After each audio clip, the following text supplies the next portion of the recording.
Hi and welcome to my tutorial on the cloning technique. The reason I'm doing this tutorial, I've been asked by many people, as I use the clones a lot in my videos, on how to actually create the effect. And if, like me, you've seen many videos on YouTube, tutorials, and they all seem a bit too difficult and in-depth when it comes to this effect, and it really doesn't need to be. It's really quite simple to do. So here's what we're going to be working with today. Hi, I'm clone number 1 and I'm clone number 2. Simple, effective, and I'm going to show you how to do that right now. So what you want to do is you want to drag your footage, click it and drag it down into a new composition. Then you've got your blank footage here, and just drag it along until you get to the guy where he needs to be. Take your footage layer, drag it across. The bottom left hand corner of your keyboard there'll be a little arrow pointing upwards. If you hold that down while you're dragging the footage across, it will snap into place. Bring your timeline back to the beginning, bring your footage back, hold the arrow, click it into place. Now we've got rid of all the bit of footage we didn't need, and you're at the beginning of your video. Okay, now what we want to do is, because obviously if you go a bit further along here, you'll see that we have the other guy in the shot where I've moved across to the other side of the table. So we need another layer. So we'll duplicate this layer, which is Control D.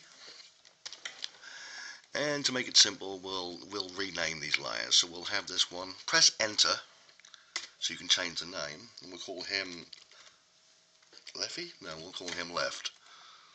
And in this one, press Enter. We'll call him the Right Clone. Okay.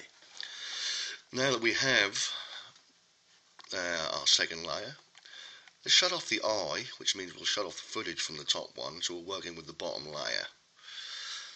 And we'll get to the beginning of where he sits down. There you go. Again, drag it across, press the arrow, timeline back, footage back, and we're at the beginning of his shot. So we'll click the eye back on the left clone. Now we need to bring the right hand clone into the same shot, and the way we do that, so we click on the left clone, is we need to make a mask around him, and that will bring the other guy through. So up here we click on the pen tool, and we click here and make a simple box around the first clone, and once completed, hey presto, here comes the second clone. Okay, now what you'll see here, obviously there's a visible line where the two shots have been joined together, but that's okay, we can get rid of that pretty simply. So if you click on the left clone there, bring down this little arrow, and you'll see we've now created the mask. Now open that, open the mask layer, and it says Mask Feather. Now click and drag that around up to about, I don't know, let's 29, 30, something like that. Close it back up. Now you'll see that that visible line is now blended into the second shot.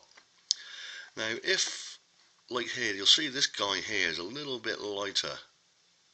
Oh, it's just the way the light is, that's okay. If, for example, when you blend in the two shots, one of the layers is lighter or darker than the other, all you have to do is click on whatever layer that is. Let's do the right hand one.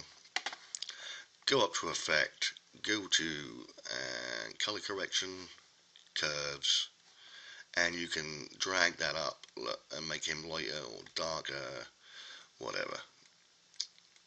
Let's just have a look and see how he is. Yes, it's too dark there. Let's bring him back to how he was. Alright. And that's it. You've now got your two clones in the same shot. And that's a simple cloning technique. Thank you for watching.